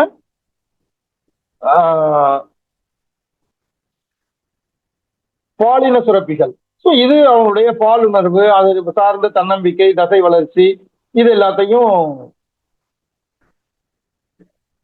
நிர்ணயிக்கக்கூடியதா இருக்கு. இப்ப அதே வந்து பெண்களுடைய பாலின கிளாண்டா இருந்தது அப்படின்னு சொன்னா அவர்களுடைய தாய்மை உணர்வு, மாதவிடாய் சுழற்சி, பாலியல் வளர்ச்சி, இது எல்லாத்துக்கும் காரணமா இருக்கு. அப்ப எல்லா கிளாண்டுமே அவர்களுடைய உடல் வளர்ச்சிக்கு சம்பந்தப்படும் பொழுது அதை அடிப்படையாக வைத்து அதன் ஆளுமையிலும் பாதிப்பை ஏற்படுத்துகிறது. ஸோ இப்ப இதுல என்ன முக்கியமானதுன்னு பார்த்தா, நம்ம இப்ப பார்த்திருக்கிற இந்த எல்லா விதமான இந்த சுரப்பிகளும் ஒன்றை ஒன்று பின்னி பிணைந்து செயல்படுறது, ஒண்ணுக்கு ஒண்ணு சார்ந்து இருக்கிறது, டிபெண்டன்ட், இன்டர் டிபெண்டன்ட் அப்படின்னு இருக்கு. ஒண்ணுக்கு ஒண்ணு இந்த சுரப்பி சரியில்லைன்னா அது இன்னொன்னு பாதிக்கும், அது சரியில்லைன்னா அது இன்னொன்னு பாதிக்கும். இப்படி இதுகளுக்குள்ள இந்த சுரப்பிகளுடைய சுரக்கும் அளவின் அடிப்படையில இந்த சுரப்பிகள் ஒன்றை ஒன்று பின்னி பிணைந்தும் சார்ந்தும் இருக்கு. சோ ஒண்ணு இன்னொன்னு செயல்படுத்துறது தூண்டுது, இன்னொன்னு கட்டுப்படுத்துகிறது, இப்படி ஒண்ணுக்கு ஒண்ணு ஈடு செய்து கொள்கிறது. சோ இப்ப இந்த சுரப்பிகள்ல ஒன்னோட செயல்பாடு பாதிக்கப்பட்டதுன்னா அது மற்ற சுரப்பிகளோட செயல்பாட்டையும் பாதிக்கிறது.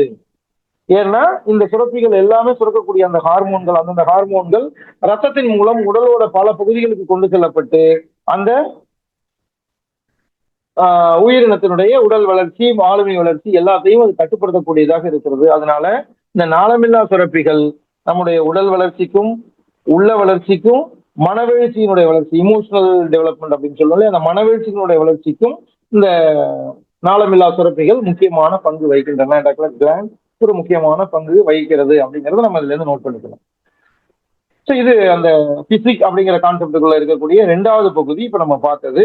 இதுல மூணாவதா இருக்கக்கூடியது நரம்பு மண்டலம். இப்ப ஆளுமையை தீர்மானிக்கும் காரணிகள் அப்படின்றதுல நம்ம மூணு பார்த்தோம், பயாலஜிக்கல், சோசியாலஜிக்கல், அப்புறம் சைக்கலாஜிக்கல் அப்படின்னு. ஸோ இப்ப இந்த அதுல இப்ப நம்ம பார்த்துட்டு இருக்கிறது பயாலஜிக்கல் ஃபேக்டர்ஸ்ல மூணு இருக்குன்னு சொன்னோம்.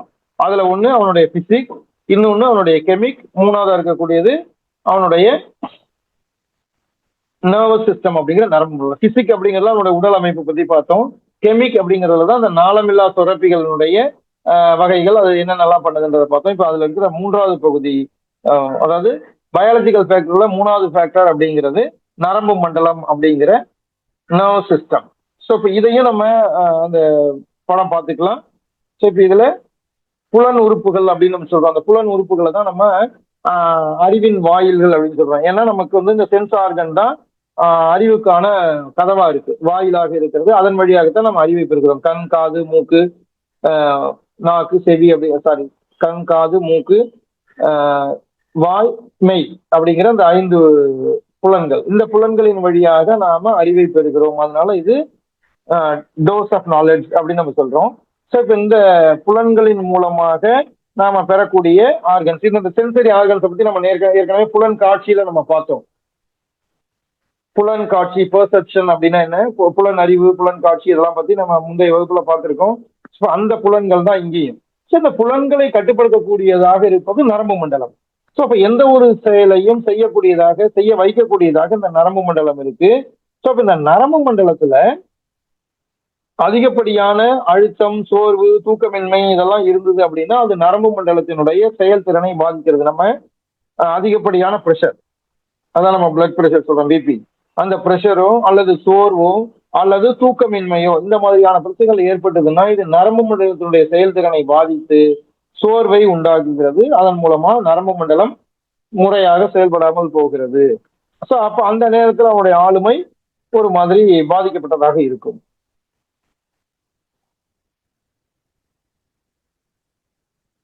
அதே மாதிரி நம்முடைய உடல் வலு, நுண்ணறிவு, இன்டெலிஜென்ஸ், அதே மாதிரி பொறுமையாக இருக்கக்கூடியது, ஒரு விஷயத்துக்கு விரைவாக நம்ம பொருத்தப்பாடு அடைவது, இது எல்லாமே எதுல இருக்கும் அப்படின்னு பாத்தீங்கன்னா இந்த நரம்பு மண்டலத்தோட தொடர்புடையதாக இருக்கிறது. ஸோ இப்ப இது எல்லாமே நரம்பு மண்டலத்தினுடைய செயல்திறன் எப்படி இருக்கும், அதன் அடிப்படையில இதுவும் சிறப்பாக அமையும் அப்படிங்கிறது ஒரு முக்கியமான பாயிண்ட். அப்ப நரம்பு மண்டலத்தினுடைய முக்கியமான தாக்கம் இப்படி இருக்கிறது. இப்ப நரம்பு மண்டலம் எதிர்மறையான தாக்கத்தை ஏற்படுத்துச்சு அப்படின்னா அப்ப ஸ்ட்ரெஸ் வரும், பயம் வரும், அப்புறம் சோர்வு வரும், அதுல இருந்து நோய் வரும், அப்புறம் ஊட்டச்சத்து குறைபாடுகள்லாம் வரும். இது எல்லாமே நடக்கும் எப்போ நரம்பு மண்டலம் எதிர்மறையான தாக்கத்திற்கு ஆட்படும் பொழுது. இதுவே நரம்பு மண்டலம் நல்லா செயல்பட்டுச்சு அப்படின்னா இதுக்கு ஆப்போசிட்டா எல்லாமே நல்லதா நடக்கும். ஸோ இப்போ இதெல்லாம் வரும்பொழுது, எதிர்மறை தாக்கம் வரும்பொழுது என்ன ஆகும் அப்படின்னா இந்த மன அழுத்தம், பயம், சோர்வு இதெல்லாம் ஏற்பட்டுச்சுன்னா அப்ப நம்ம ஆளுமையில் அது எப்படி இருக்கும் அப்படின்னு பாத்தீங்கன்னா இந்த நர்வஸ் சிஸ்டத்துல ஏற்படக்கூடிய இந்த பாதிப்பு, இந்த நெகட்டிவ் எஃபெக்ட் எல்லாம் சேர்ந்து ஆளுமையில என்ன மாதிரியான இம்பாக்ட் ஏற்படுத்தும் அப்படின்னு பாத்தீங்கன்னா கவனக்குறைவு, அப்ப நம்முடைய கவனம் சிதற வாய்ப்பு இருக்கு, கவனம் மிகவும் குறைவானதாக புவர் கான்சன்ட்ரேஷனா இருக்கும். அப்புறம் எல்லாத்தையும் பார்த்துட்டு வந்து எரிச்சல் அடைகிறது, சீற்றம் அடைகிறது அது இருக்கும். அப்புறம் சோர்வு, சோம்பல் அந்த மாதிரி இருக்கும். தன்னம்பிக்கை குறைவாயிடும், கற்றல் திறனும் அதனால பாதிக்கப்படும். அப்போ சமூக பொருத்தப்பாடு, சமூகத்தோட ஒத்துழைத்தல், பொருந்தி போதல் இதெல்லாமும் பாதிக்கப்படும். ஸோ அப்போ நரம்பு மண்டலத்தினுடைய இந்த வீக்னஸ் எல்லாம் சேர்ந்ததுன்னா பர்சனாலிட்டியில இந்த மாதிரியான இம்பாக்டை ஏற்படுத்தும். இது ஒரு பார்ட். இப்ப நரம்பு மண்டலம் சமமா சீரா இருந்தது அப்படின்னா அப்ப என்ன நடக்கும் அப்படின்னு பார்த்தா எப்பெல்லாம் நரம்பு மண்டலம் சீரா இருக்கும் அப்படின்னு பாத்தீங்கன்னா சமநிலை உணவு, அதாவது பேலன்ஸ்டு டயட் நம்ம சொல்லுவோம் இல்லையா, அந்த சரி விகித உணவு, அந்த பேலன்ஸ்டு டயட்டு, அப்புறம் டிசிப்ளின் ஒழுக்கமான வாழ்க்கை, போதிய அளவு தூக்கம், உடற்பயிற்சி, நல்ல பழக்கங்கள், நேர்மறை சிந்தனைகள் இதெல்லாம் இருந்ததுன்னா நர்வஸ் சிஸ்டம் ஆரோக்கியமா இருக்கும். ஸோ இப்ப நர்வஸ் சிஸ்டம் ஆரோக்கியமா இருந்தது அப்படின்னா அது ஆளுமையில எப்படி இம்பாக்ட் ஏற்படுத்தும் அப்படின்னா அவன் உற்சாகமா செயல்படுவான், செல்ஃப் கான்பிடென்ட்டோட செயல்படுவான், சோசியல் அட்ஜஸ்ட்மெண்ட் இருக்கும், சமூக பொருத்தப்பாடு நல்லா இருக்கும், அவனுடைய வாழ்க்கை வெற்றிகரமா சக்சஸ்ஃபுல்லான லைஃபா இருக்கும், அவனுடைய ஆளுமை வெல் டெவலப்டு பர்சனாலிட்டியா இருக்கும். ஸோ இந்த பார்ட் வந்து ஆளுமையில நரம்பு மண்டலத்தினுடைய தாக்கத்தை ஏற்படுத்துகிறது. இப்ப இதை வச்சு போட்டிருக்கிற இந்த கான்செப்ட் மேப் இருக்கு, கீழே இருக்கு, அதை நீங்க பாத்துக்கலாம். இப்ப நம்ம இவ்வளவு நேரம் பேசுனதோட அப்சாக்ட் மாதிரி இது இருக்கும். So it will be easy for you to recall when going for exam. அந்த மாதிரி அதை பார்க்கறதுக்கு ஈஸியா இருக்கும். Please use it. அடுத்தது இப்ப நம்ம பேசுனது அந்த படத்தை வச்சுட்டே பேசிட்டோம். இதுதான் நம்ம இங்க கொடுத்துருக்குறோம். ஸோ இப்ப நரம்பு மண்டலத்துக்கு அடுத்ததா இருக்கக்கூடியது, இப்போ நரம்பு மண்டலம் அப்படிங்கிறது 3 ஃபேக்டர்ல முதல் ஃபேக்டரா இருக்கக்கூடிய பயாலஜிக்கல் ஃபேக்டர்ல வருது. ஸோ பயாலஜிக்கல் ஃபேக்டர்ல இருக்கிற 3 காரணிகளையும் நம்ம இப்ப பார்த்துட்டோம். அடுத்து நம்ம பார்க்க போறது சோசியல் ஃபேக்டர்ஸ் அப்படிங்கிற சமூக காரணிகள். ஸோ இந்த சமூக காரணிகள் அப்படிங்கிறதுக்குள்ளார என்னென்னலாம் இருக்கு அப்படின்றதுதான் அந்த மைண்ட் மேப் கொடுத்துருக்கோம். இந்த சமூக காரணிகள்ல நம்ம 4 விஷயங்கள் சொன்னோம். குடும்பம் அல்லது வீடு ஒண்ணு, பள்ளிக்கூடம்ன்றது ஒண்ணு, மொழி ஒண்ணு, பண்பாடு ஒண்ணு அப்படிங்கிற 4 இருக்கு. ஏற்கனவே பயாலஜிக்கல் ஃபேக்டர்ல நம்ம 3 பார்த்தோம். ஒண்ணு பிசிக் உடலமைப்பு, இன்னொன்னு கெமிக் அவனுடைய நாளமில்லா சுரப்பிகள், 3வது நர்வ் சிஸ்டம் நரம்பியல் மண்டலம் அப்படிங்கிறது. ஸோ இப்போ இந்த 3 விஷயங்கள் பயாலஜிக்கல் ஃபேக்டர்ல பார்த்தோம். இப்ப பார்க்க போற 2வது விஷயம் சோசியல் ஃபேக்டர். சோசியல் ஃபேக்டர்ல 4 காரணிகள் இருக்கு. ஒண்ணு குடும்பம் அல்லது வீடுன்ற ஒரு காரணி, இன்னொன்னு பள்ளிங்கிற காரணி ஸ்கூல், இன்னொன்னு மொழி லாங்குவேஜ், அப்புறம் பண்பாடு அவனுடைய கல்ச்சர். ஸோ இந்த 4 காரணிகள் அடுத்தது அவனுடைய பர்சனாலிட்டியில தீர்மானிப்பதில் பங்கு வகிக்கின்ற சமூக காரணிகளாக இருக்கு, சோசியல் ஃபேக்டரா இருக்கு. அதுல ஃபர்ஸ்ட் இருக்கக்கூடிய குடும்பம் அப்படிங்கிறது என்ன அப்படின்னா அந்த குழந்தையினுடைய வீடு. இந்த குடும்பத்தினுடைய வீடுன்றதுல என்ன மாதிரியான தாக்கம் ஏற்படுது அப்படின்னா இந்த குழந்தைகள் மேல பெற்றோர்களுக்கு கூடிய மனப்பான்மை. எப்படின்னா விருப்பம் இல்லாமல் பெற்றுக்கொண்ட குழந்தைகள், நீ பிறக்கலன்னு யார் எழுதா, நீ வந்து பிறந்துட்ட அப்படின்னு அந்த குழந்தைகிட்ட சொல்றது. அதே மாதிரி அந்த குழந்தைய ரொம்ப ஓவரா கவனம் செலுத்தி எங்கேயும் வெளியிலேயே போக விடாம பொத்தி பொத்தி வச்சுக்கிறது. அப்புறம் அந்த குடும்பத்துல அது ஒற்றை குழந்தையாக இருக்கும்போது அந்த குழந்தை மேல அளவுக்கு அதிகமா காட்டக்கூடிய அந்த அதீத கவனம். அப்புறம் 2 பேருமே அல்லது வீட்டுல யாருமே இல்லை, எல்லாரும் வெளியில வேலைக்கு போறவங்களா இருக்கிறாங்க, அப்போ பணியாளர்களால பராமரிக்கப்படக்கூடிய குழந்தைகள். சோ இப்ப இந்த மாதிரியான குழந்தைகள் எளிதில் ஆளுமை பிறழ்வுக்கு ஆட்படுகின்றனர். இதை இப்படிதான் எடுத்துக்கணும். அப்ப இவங்க எல்லாருமே ஆளுமை பிறழ்வுக்கு ஆளாயிடுவாங்களான்னா இல்ல, அவங்க வல்னரபிள் அப்படின்னு நம்ம சொல்லணும். இவங்க எளிதில் ஆளுமை பிறழ்வுக்கு ஆட்படக்கூடிய வாய்ப்பு இருக்கிறது. அப்போ இது என்ன காரணம் அப்படின்னா பெற்றோருடைய கண்காணிப்பு அங்க மிஸ் ஆகுது அப்படிங்கிறதுனால. ஸோ அப்ப இந்த மாதிரியான குழந்தைகள் நம்ம கிட்ட வர்றாங்கன்னா அந்த டீச்சரா நாம அந்த குழந்தைகள் மேல கவனம் செலுத்தணும். அது ஒரு பார்ட் இருக்கு. ஸோ அப்ப அதுக்கு ஒரு இது இருக்கு. அடுத்தது பாத்தீங்கன்னா குடும்பத்துல இன்னொரு பிரச்சனை என்னன்னா சிதைந்து இருக்கக்கூடிய குடும்பம். அந்த குடும்பத்துல முறையான இது இல்ல, எல்லாரும் ஆளுக்கு ஒரு பக்கம் போயிட்டாங்க, அப்படி பிரிஞ்சு இருக்கிறாங்க, பிரிந்து வாழக்கூடிய பெற்றோரா இருக்கிறாங்க அம்மாவும் அப்பாவும். சோ அப்ப அந்த பெற்றோர் வந்து போதைப் பொருட்களுக்கு அடிமையானவங்களா இருக்காங்க, அடிக்கடி சண்டை சச்சரவுல ஈடுபடுறாங்க. சோ அப்ப இந்த மாதிரி எல்லாம் இருந்ததுன்னா அந்த குடும்ப பின்னணியிலிருந்து வரக்கூடிய குழந்தையினுடைய ஆளுமை வளர்ச்சியை இந்த சூழல் பாதிக்கும். அதனாலதான் இந்த பெற்றோர்களுடைய அந்த மனப்பான்மையை இதை நம்ம சொல்றோம். இது ஒரு குடும்பம் அப்படிங்கிறதுக்குள்ள இது ஒரு காரணியாக இருக்கிறது. அடுத்தது பெற்றோர்களுடைய அளவுக்கு அதிகமான எதிர்பார்ப்பு. குழந்தைகள் அவங்களுடைய எதிர்பார்ப்புக்கு அவர்களுடைய திறமையை விட அதிகமான அளவுல மதிப்பெண்கள் வாங்கணும் அப்படின்னு பெற்றோர் எதிர்பார்க்கிறது. ஸோ இதுவும் அவர்களுடைய ஆளுமையை பாதிக்கக்கூடிய ஒரு காரணமா இருக்கு. இப்ப எனக்கு வந்து நம்ம என்ன சொல்றோம், இவன் என் பையன் டாக்டருக்கு தான் படிக்கணும், இன்ஜினியரிங் படிக்கணும், இந்த ஆகணும் அப்படின்னு நாம அந்த குழந்தைகளை வலியுறுத்தும் பொழுது அவனுடைய விருப்பமோ அல்லது கெப்பாசிட்டியோ என்னன்றதை உணர்ந்து கொள்ளாமல் அந்த குழந்தைகளை நம்ம வந்து நம்முடைய விருப்பத்திற்கு செயல்பட வைக்கிறது, அளவுக்கு அதிகமான எதிர்பார்ப்பு. ஸோ அதுவும் பாதிப்பை ஏற்படுத்துகிறது.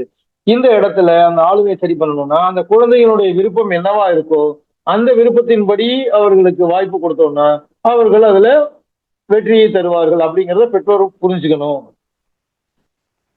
அப்படிங்கிறதும் ஒரு முக்கியமான கருத்து. அப்போ இது மாதிரி இல்லாத பொழுது அவர்களுடைய விருப்பத்திற்கு எதிராக நம்ம வந்து அவர்களை வந்து கம்பல் பண்ணும் பொழுது அவர்கள்ட்ட அது என்ன ஆகும் அப்படின்னா அதனால தொடர் தோல்வி, அதுல இருந்து குற்ற உணர்வு, அப்புறம் வந்து அவங்களுடைய லாஸ் ஆஃப் செல்ஃப் ரெஸ்பெக்ட், தன் உணர்வை, தன்மரியாதை, சுயமரியாதையை இழக்கக்கூடிய அந்த நிலை ஏற்படும். அதனால அவர்களுக்கு அவமானம் ஏற்படுகிறதுன்னு குழந்தைகள் உணர்வார்கள். ஸோ அப்போ அந்த விஷயத்துல பெற்றோர்கள் குழந்தையினுடைய விருப்பத்தின் அடிப்படையில செயல்பட வைக்கணும். இன்னொரு பிரச்சனை நம்ம நாட்டுல என்ன இருக்கு அப்படின்னா குறிப்பிட்ட பாலின குழந்தையை விரும்புதல். ஆண் குழந்தை தான் வேணும்னு விரும்புறது.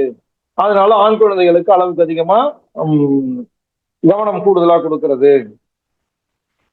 ஸோ அதே மாதிரி பெண் குழந்தைகளுக்கு போதிய அளவு கவனம் கொடுக்காம இருக்கிறது. ஸோ இந்த மாதிரியான விஷயங்கள் நம்ம சொல்லுவோம்ல, இன்னமும் சில பகுதிகள் எல்லாம் அந்த மாதிரி இருக்குன்னு சொல்லுவாங்க. வீட்டுல உள்ள ஆண் குழந்தைகள் அவங்களுக்கு எல்லாம் போதிய அளவு சாப்பாடுலாம் கொடுத்துட்டு அப்புறம் இருக்கிறது மிச்சம் மீதி இருந்தாதான் அது பெண்களுக்கு, பெண் குழந்தைகளா இருந்தாலும் சரி, பெண்களா இருந்தாலும் சரி. ஸோ இப்ப இதெல்லாம் வந்து அவர்களுடைய ஆளுமை திறனை பாதிக்கக்கூடியதா இருக்கு. நானும் ஒரு பையனா பிறந்திருக்கலாம் அப்படின்னு அந்த குழந்தைய நினைக்க வச்சிருவோம். அப்போ அது அவங்களுடைய ஆளுமையை பாதிக்கும். ஸோ இந்த மாதிரியான குறிப்பிட்ட பாலின குழந்தையை விரும்பணும். இதுக்கு ஆப்போசிட்டா பெண் குழந்தை தான் பிடிக்கும்னு சொன்னாலும் அது தப்பு தான். ஸோ அப்போ போத் இது இந்த குறிப்பிட்ட பாலின குழந்தை அப்படின்றது நம்ம சொல்றது ஏதாவது ஒண்ணு மட்டும்தான் நல்லது அப்படின்னு நினைச்சு அதுக்கு உயர்வாகவும் இன்னொன்னுக்கு தாழ்வாகவும் செய்யக்கூடிய செயல்பாடுகள் இருக்காது. இன்னொரு விஷயம், இந்த பெற்றோர்களை இழத்தல். அந்த ரெண்டு பேரையுமோ அல்லது ஒருவரையோ இழந்துட்டு அல்லது மாற்றான் தாய் அல்லது வளர்ப்பு தாய் அல்லது வளர்ப்பு தந்தை இவங்கள்ட்ட எல்லாம் வளரக்கூடிய குழந்தைகள், அதே மாதிரி இந்த ஆப்பனேஜ்ல வளரக்கூடிய குழந்தைகள். ஸோ இப்ப இவர்களுடைய ஆளுமை வளர்ச்சியிலையும் விரும்பத்தகாத பாதிப்புகள் ஏற்படுகின்றன. ஸோ இப்ப அதுவும் ஒரு குடும்பத்தின் சார்ந்த ஒரு காரணியாக இருக்கிறது, குடும்பத்துல ஒரு காரணியாக இருக்கிறது. அடுத்தது பெற்றோரோட கல்வி, சமூக, பொருளாதார நிலை. ஸோ இப்ப இந்த நிலையும் குழந்தைகளுடைய ஆளுமை வளர்ச்சியை பாதிக்கிறது. இதுக்கு அப்புறம் மற்ற காரணிகள் அப்படின்னு சொல்றாங்க. என்னென்ன அப்படின்னா குழந்தை வளர்ப்பு முறையில இருக்கக்கூடிய சில காரணிகள். இப்ப தாய்ப்பால் வெர்சஸ் புட்டிப்பால். அதே மாதிரி குழந்தைக்கு அவனுடைய டெய்லி லைஃப் ரொட்டீன்ஸை அவனே செய்யறதுக்கான பயிற்சி கொடுக்கறது. அதே மாதிரி மிரட்டி பணிய வைக்கிறது அல்லது கனிவோட சொல்லி கொடுக்கறது, செய்ய வைக்கிறது. ஸோ இப்போ அவர்களுடைய இஷ்டத்துக்கு நடக்க வைக்கிறது அல்லது கண்டிப்போட வளர்க்கிறது. ஸோ பரிசுகள் இதெல்லாம் கொடுத்து ஊக்குவிக்கிறது அல்லது தண்டனைகள்லாம் கொடுத்து திருத்துறது. ஸோ இதெல்லாம் ஒண்ணுக்கு ஒன்று ஆப்போசிட், ரெண்டு எக்ஸ்ட்ரீமே நம்ம சொல்லிட்டு வரோம். ஸோ இந்த மாதிரியான விஷயங்கள்னாலையும் கூட குழந்தைகளுடைய நடத்தையிலையும் ஆளுமை வளர்ச்சியிலையும் அது தாக்கத்தை ஏற்படுத்தும் அப்படின்றது குடும்பம் சார்ந்த காரணிகள். அப்ப குடும்பம் அல்லது வீடு சார்ந்த காரணிகள்லாம் நம்ம என்னெல்லாம் சொல்லியிருக்கோம் அப்படின்னா அந்த குழந்தைய பொத்தி பொத்தி வளர்க்கறதுனால அல்லது வீட்டுல பெற்றோருடைய பராமரிப்புல, நேரடி பராமரிப்புல இல்லாம இருக்கிறதுனால ஏற்படக்கூடிய பாதிப்புகள், அப்புறம் பெற்றோருடைய கல்வி சார்ந்த, சமூக பொருளாதார நிலை சார்ந்த காரணிகள், குறிப்பிட்ட பாலின குழந்தையை விரும்புறதால ஏற்படக்கூடிய காரணிகள், அப்புறம் பெற்றோர் அந்த குழந்தை மேல அளவுக்கு அதிகமா ஏற்படக்கூடிய எதிர்பார்ப்பு, அப்புறம் பெற்றோரை இழந்து வாழக்கூடிய குழந்தைகள், அப்புறம் பிற வீட்டு காரணிகள் அப்படிங்கிற அந்த மாதிரியான காரணிகள். ஸோ இது எல்லாமே சேர்ந்துதான் ஒரு குழந்தையினுடைய ஆளுமை வளர்ச்சியில சமூக காரணிகள்ல குடும்பம் அப்படிங்கிற அந்த ஃபேக்டருக்குள்ள அடங்கி இருக்கக்கூடிய காரணிகளா இருக்கு. அடுத்தது பள்ளிக்கூடம் அப்படிங்கிற அந்த ஸ்கூல்ன்ற காரணி எடுத்துக்கிட்டோம்னா குழந்தையினுடைய ஆளுமை வளர்ச்சியில பள்ளி முக்கியமான ஒரு பங்கை வகிக்கிறது. அங்க பாத்தீங்கன்னா ஆசிரியர்கள் மற்றும் தலைமை ஆசிரியர்கள் இவர்களுடைய ஆளுமை பண்பு, அவர்கள் படிக்கக்கூடிய அந்த பள்ளியில் இருக்கக்கூடிய கட்டுப்பாடு, பள்ளியினுடைய வேலை நேரம், பள்ளியினுடைய தரம், பள்ளியில காணப்படக்கூடிய ஆர்கனைசேஷனல் கிளைமேட், அந்த ஆர்கனைசேஷனல் கிளைமேட்டுங்கிறது பள்ளியினுடைய நிறுவன சூழல், அப்புறம் பாட செயல்பாடுகள், பாட இணை செயல்பாடுகள், இதுல எல்லாம் மாணவர்களுக்கு கிடைக்கக்கூடிய வாய்ப்புகள், ஸோ இது எல்லாமே சேர்ந்து அவர்களுடைய ஆளுமை வளர்ச்சியில பாதிப்பை ஏற்படுத்தக்கூடிய பள்ளி சார்ந்த காரணிகளாக இருக்கின்றன. அடுத்தது மொழி. இப்ப குழந்தை தன்னுடைய பாடங்களை படிக்கிறதுக்கு, கத்துக்கிறதுக்கு, இது எல்லா உணர்வுகளை வெளிப்படுத்துறதுக்கு, இது எல்லாத்துக்கும் முக்கிய காரணியா இருக்கக்கூடிய டூல் எது அப்படின்னு பார்த்தோம்னா லாங்குவேஜ். ஸோ அப்போ அந்த லாங்குவேஜ், மொழி இன்றியமையாததா இருக்கு. அப்போ இந்த குழந்தை தனக்கு தெரிந்த அந்த மொழியில திறமையாக மற்றவர்களோடு தொடர்பு கொள்வது அப்படிங்கிறது அந்த குழந்தையினுடைய டைனமிக் பர்சனாலிட்டியை குறிப்பிடக்கூடியதாக இருக்கிறது. அப்போ மொழி திறன் அந்த குழந்தைகிட்ட வளர வளர அது அந்த குழந்தையினுடைய ஆளுமை திறனை மேம்படுத்துகிறது அல்லது ஆளுமை திறனை இன்னும் பண்படுத்துகிறது அப்படின்னு நம்ம எடுத்துக்கலாம். ஸோ அப்ப இந்த மொழி திறன் சிறப்பா இருக்கணும். இப்ப அது முதல்ல மதர் டங், தாய்மொழி, அப்புறம் அடுத்து படிக்கக்கூடிய மொழிகள் எத்தனையோ அத்தனை மொழிகள். ஸோ அப்போ மொழித்திறன் அப்படிங்கிறது அந்த குழந்தை அந்த மொழித்திறன்ல நல்லா அக்வேர் பண்ணி திறனை மேம்படுத்தப்படுத்த அந்த குழந்தையினுடைய பர்சனாலிட்டி மேம்படுகிறது. ஸோ அப்போ அந்த சமூகம் சார்ந்த கூறுகள்ல மொழி அப்படி ஒரு முக்கியமான பங்கை வகிக்கிறது. அடுத்தது சோசியல் ஃபேக்டரோட 4வது காரணி எது அப்படின்னு பாத்தீங்கன்னா பண்பாடு அப்படிங்கிற கல்ச்சர். ஸோ அப்ப அந்த பண்பாடு முக்கியமான சில இம்பாக்டை ஏற்படுத்துகிறது. எப்படின்னா அந்த குழந்தை வளரக்கூடிய அந்த சமூகத்துல அந்த சமூக வாழ்க்கையினுடைய 3 முக்கியமான கூறுகள் இருக்கு. ஒண்ணு என்ன அப்படின்னா தொழில், திருமணம், பிறருடன் பொருத்தப்பாடு கொண்டு பழகக்கூடிய அந்த பண்பு. ஸோ அப்ப இந்த விஷயங்கள்ல வெற்றி பெறுவது ஒரு இண்டிவிஜுவலுக்கும் முக்கியமானதாக இருக்கிறது. ஸோ அப்ப இந்த 3 காரணிகள்லையும் வெற்றி பெறுவதற்கான வாய்ப்புகளை பல்வேறு சோசியல் ஏஜென்சிஸ் உருவாக்கி கொடுக்கின்றன. அதுல உடை, அந்த உடையை உடுத்தக்கூடிய அந்த விதம், சாப்பிடுற முறை, குழந்தை வளர்ப்பு, திருமணம், அது சார்ந்த நம்பிக்கைகள், மரபுகள், இது எல்லாத்துக்கும் அளிக்கப்படுகின்ற முக்கியத்துவம், அப்புறம் லைஃபோட வேல்யூஸ், இது எல்லாம் பண்பாட்டு கூறுகள்ல காணப்படக்கூடிய வேற்றுமைகள்.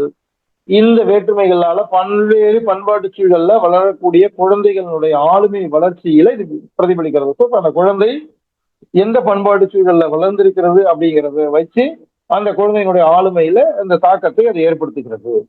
அடுத்தது ஜியாகிரபிக்கல் ரீஜன், அதுவும் கூட குழந்தையினுடைய ஆளுமை வளர்ச்சியில தாக்கத்தை ஏற்படுத்துகிறது. எப்படின்னு பாத்தீங்கன்னா இந்த வளமான நாடுகள்ல வாழக்கூடிய குழந்தைகளுக்கும் பாலைவன பிரதேசங்கள், துருவ பிரதேசங்கள், இதுல எல்லாம் வாழக்கூடிய குழந்தைகளுக்கும் அவர்களுடைய ஆளுமையில பெருத்த வேறுபாடுகளை நம்மால காண முடியும். அப்போ பண்பாட்டோட சேர்ந்து புவியியல் அமைப்பும் குழந்தைகளுடைய ஆளுமையை தீர்மானிக்கக்கூடிய முக்கியமான பங்கு வகிக்கிறது. இப்போ இது இன்னொரு முக்கியமான பிரச்சனை. பண்பாட்டு சூழ்நிலையோட புவியியல் சூழ்நிலைகளும் சேர்ந்து ஆளுமை வளர்ச்சியில தாக்கத்தை ஏற்படுத்துகிறது. ஸோ இப்போ நம்ம அந்த 3 சைக்காலஜிக்கல் ஃபேக்டர்ல பர்சனாலிட்டியை தீர்மானிக்கக்கூடிய காரணிகள் 3ல 2 பார்த்துருக்கோம். ஒன்று பயாலஜிக்கல் ஃபேக்டர்ஸ், அதுல physique, chemic and nervous system, அது 3 பார்த்தோம். 2வதா இருக்கக்கூடியது சோசியல் ஃபேக்டர்ஸ் அப்படின்னு சொன்னோம். அந்த சோசியல் ஃபேக்டர்ல குடும்பம் அல்லது வீடு, பள்ளி, மொழி, பண்பாடு அப்படிங்கிற 4 ஃபேக்டர்ஸ் பார்த்தோம். இப்போ அடுத்து பார்க்க போறது 3வது பெரிய காரணியாக இருக்கக்கூடிய சைக்கலாஜிக்கல் ஃபேக்டர் அப்படிங்கிற உளவியல் காரணி. இந்த உளவியல் காரணி அப்படிங்கிறதுக்குள்ளார என்னெல்லாம் இருக்கு அப்படின்னா ஒருவனுடைய ஆளுமை மீது செல்வாக்கு செலுத்தக்கூடிய சைக்கலாஜிக்கல் ஃபேக்டர்ஸ் என்னென்னலாம் இருக்கு அப்படின்னா நுண்ணறிவு, ஊக்கம், மனப்பான்மை, மனவெழுச்சி, கவர்ச்சி, பற்று, இதெல்லாம் இருக்குன்னு சொன்னோம். இப்போ அதுல இந்த நுண்ணறிவு அப்படிங்கிற அந்த கான்செப்ட்ல நுண்ணறிவு குறைவாக இருக்கக்கூடியவர்கள், நுண்ணறிவு சிறப்பாக இருக்கக்கூடியவர்கள் அப்படிங்கிற 2 குழந்தைகளுடைய ஆளுமையை கம்பேர் பண்ணி பார்த்தோம்னா 2லயும் வேறுபாடுகளை நம்மளால அளவிட முடியும். ஸோ அப்ப நுண்ணறிவு மெல்ல கற்பவர்கள், மன வளர்ச்சி குறைவாக இருக்கக்கூடிய குழந்தைகள், இவர்களுடைய ஆளுமையும் நுண்ணறிவு, மன வளர்ச்சி நார்மலா இருக்கக்கூடிய குழந்தைகளுடைய ஆளுமையும் கம்பேரிட்டிவ்லி வேறுபட்டதாக இருக்கும். அடுத்தது ஊக்குவிக்கப்பட்டவர்கள். அருள் சார், ஸ்பெல்லிங் மிஸ்டேக் பார்த்துட்டு போகணும் சார். ஊக்குவிக்கப்பட்டவர்கள் வாக்குவிக்கப்பட்டவர்களா இருக்கு சார். வாக்கு வித்துட்டாங்க சார். சார் அது எலெக்ஷன் டைம்ங்கிறதுனால சரி நான் பார்த்துக்கிறேன் சார். ஓகே, அதெல்லாம் முடிஞ்சிருச்சு, இனிமேலாம் சொல்லக்கூடாது. Okay sir, okay sir. Okay, இப்போ ஊக்குவிக்கப்பட்டவர்கள் அப்படின்னா ஊக்கம் அளிக்கப்பட்டவர்கள். அந்த குழந்தைகள் எந்த அளவுக்கு செயல்பாட்டுக்கு ஊக்குவிக்கப்பட்டார்களோ அந்த குழந்தைகள் எல்லாம் வெற்றி பெறுவதில் முனைப்பாக இருக்கிறாங்க. ஏன்னா அவங்களுக்கு கொடுக்கின்ற அந்த ஊக்கம், வெற்றிக்காக அந்த குழந்தை கொடுக்கப்படுகின்ற ஊக்கம். ஸோ அப்ப அந்த ஊக்கம் அப்படிங்கிற அந்த மனவெழுச்சி, அந்த அந்த சைக்காலஜிக்கல் ஃபேக்டர் அவனுடைய ஆளுமையை தீர்மானிக்கிறது. ஸோ அப்போ ஆளுமையை தீர்மானிப்பதில் அந்த ஊக்குவித்தல் அப்படிங்கிறது ஒரு முக்கியமான காரணியாக இருக்கிறது. இப்ப இந்த உளவியல் காரணிகளுக்கும் ஒரு மேப் இருக்கு, நீங்க எதையும் பார்த்துடலாம். அடுத்தது மனவெழுச்சி. ஸோ அப்போ இந்த மனவெழுச்சி அப்படிங்கிற அந்த இமோஷனல் பேலன்ஸ் நம்ம சொல்றோம் இல்லையா, அந்த மனவெழுச்சி, அந்த மனவெழுச்சி இமோஷன்ஸ். இந்த மனவெழுச்சியில மெச்சூரிட்டி இருந்ததுன்னா அவனுடைய பண்பாடு சிறப்பாக இருக்கும். மனவெழுச்சியில மெச்சூர்டு இமோஷன்ஸ் இருக்கக்கூடியவன் பண்பாட்டுல சிறப்பா இருப்பான். அவனுடைய வாழ்க்கை சூழலையும் அவன் மற்றவர்களுக்கு முன்னோடியா ஒரு என்ன சொல்றது லிவிங் எக்ஸாம்பிளா இருப்பான். அதே நேரத்துல அவனுடைய மனவெழுச்சி சமநிலை பாதிக்கப்பட்டு மனவெழுச்சி இல்லாம பொறுமை இல்லாம அப்படிலாம் இருந்ததுன்னா மக்கள் அவனை வெறுக்க ஆரம்பிக்கிறாங்க. அப்போ மனவெழுச்சி வளர்ச்சி அவனுடைய ஆளுமையை பாதிக்கிறது அப்படின்றது மனவெழுச்சியில இருக்கக்கூடிய இன்னொரு விஷயம். இன்னொன்னு சென்டிமெண்ட்ஸ் அண்ட் அட்டாச்மெண்ட் அப்படிங்கிற கவர்ச்சி அல்லது பற்று அப்படிங்கக்கூடிய அந்த சைக்காலஜிக்கல் ஃபேக்டர். ஸோ இப்போ இது மனிதனுடைய ஆளுமை எப்படி பாதிக்குது அப்படின்னா, அக்கறையும் பற்றும் இருக்கக்கூடியவனுடைய செயல் சிறப்பானதாக இருக்கும். அதிக அளவில் அவன் ஈடுபாட்டோட செயல்படுவான். அப்போ அது அவனுக்கு வெற்றியை தரும். அதே நேரத்தில் இந்த அக்கறையோ பற்றோ குறைவா இருக்கக்கூடியவர்கள் அந்த செயல்பாட்டுல அந்த அளவுக்கு ஈடுபாடு காட்ட மாட்டான். அது அவனுடைய ஆளுமையில பாதிப்பை ஏற்படுத்தும்.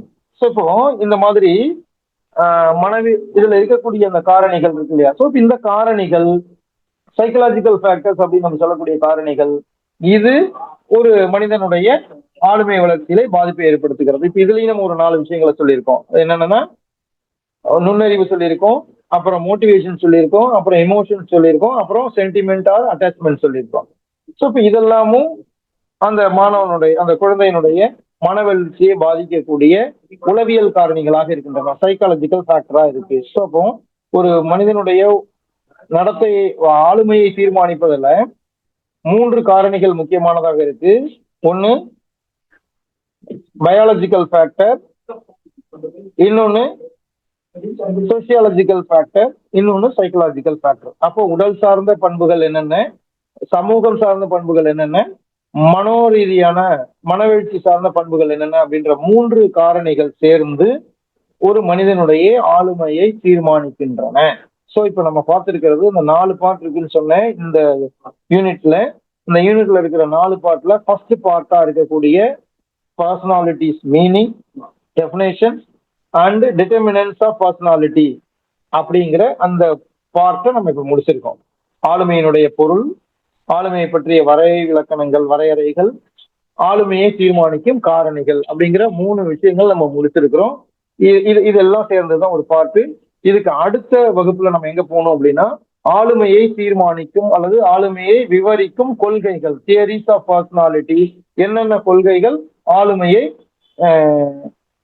விவரிக்கின்றன அப்படிங்கிற கொள்கைகள். அதுல முன்னாடியே சொன்னோம், நம்ம டைப் அப்ரோச், ட்ரைட்ஸ் அப்ரோச், அப்புறம் டைப் கம் ட்ரைட் அப்ரோச் அப்படிங்கிற ஒரு அப்ரோச் அப்படிங்கிற உளப்பண்பு கூறுகள், உடல்வாகு பண்புகள் அப்படிங்கிற 3 வகையான பண்புகளை கொண்ட டைப் அப்ரோச் அப்படிங்கிறது என்னன்னா உடல்வாகு, அந்த டைப் அதை வச்சு சொல்லப்படுகின்ற ஆளுமை, அது டைப் அப்ரோச். அடுத்தது ட்ரைட் அப்ரோச் அப்படிங்கிறது உளப்பண்புகள், அவனுடைய மன பண்புகளை வைத்து ஆளுமையை விவரிக்கக்கூடிய அணுகுமுறை. மூணாவதா இருக்கக்கூடியது டைப் கம் ட்ரைட் அப்ரோச் அப்படிங்கிற 2ம் கலந்த ஒரு அணுகுமுறை, உடல் வகை, இது மனக்கூறுகள், உளப்பண்பு கூறுகள், இது 2ஐயும் இணைத்து கருப்பக்கூடிய இன்னொரு வகை. இதை அமைக்கக்கூடிய 3 வகையான தியரிஸ் நம்ம பார்க்கணும். இது அடுத்த வகுப்புல நம்ம பார்க்கலாம். இதுலதான் நான் சொன்னது மாதிரி நிறைய ஒன் வேர்டு மாதிரி கேட்கக்கூடிய வாய்ப்புகள் உள்ள பகுதிகள் இருக்கு இந்த அப்ரோச்ல. இப்ப டைப் அப்ரோச் அப்படின்னா அது ஒருத்தர் சொல்லல, அதுல ஒரு 4-5 பேர் சொல்லியிருப்பாங்க. அதே மாதிரி ட்ரைட் அப்ரோச் அப்படின்னா அதுல 4-5 பேர் இருப்பாங்க. டைப் கம் ட்ரைட் அப்ரோச் அப்படின்னா அதுல இருப்பாங்க. ஸோ இதுல சில குவாலிட்டிஸ் இருக்கும். ஸோ இந்த குவாலிட்டிஸை கொடுத்து இது யார் சொன்னதுன்னு கேட்கறது மாதிரி இருக்கலாம். ஸோ இந்த மாதிரியான வாய்ப்புகள்லாம் உள்ள பகுதியாக இந்த ஆளுமையை விவரித்திடும் கொள்கைகள் அப்படிங்கிற தியரிஸ் ஆஃப் பர்சனாலிட்டிங்கிற அந்த பகுதி இருக்கு. ஸோ இதை நம்ம அடுத்த வகுப்புல விரிவாக சந்திப்போம். இன்றைய வகுப்புக்கு வாய்ப்பளித்த அனைவருக்கும் நன்றி. Thank you. We will meet in the next class. Thank you.